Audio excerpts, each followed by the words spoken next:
ఆ బలమంద ఎక్కడుంది? తలలో ఉంది. అభిషేకం అంతా ఎక్కడుంది? తలలో ఉంది. ఏది పోగొట్టుకోకూడదో అది పోగొట్టుకున్నాడు.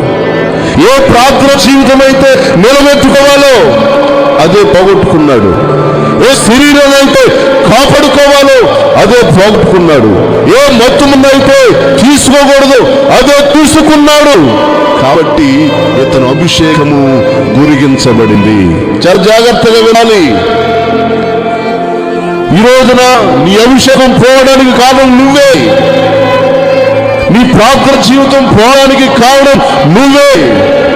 ఒకప్పుడు గంటల తరబడి ప్రార్థన చేసే వ్యక్తివి, రోజులు ఉపవాసం ఉండే వ్యక్తివి, పరిచర్యలో కొనసాగే వ్యక్తివి, సహవాసంలో నిలిచే వ్యక్తివి, మందిరానికి, సహవాసానికి, పరిచర్యకి దూరంగా గడపడానికి కారణం ఏంటో తెలుసా?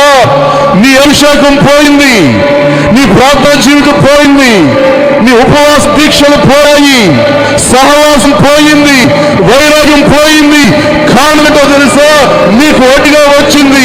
నీ అపజయానికి కారణం నీకు తెలియలే ఉండవచ్చు. పరీక్షించబడు. దేవునికి స్తోత్రం కలుగును గాక. హల్లెలూయా, హల్లెలూయా.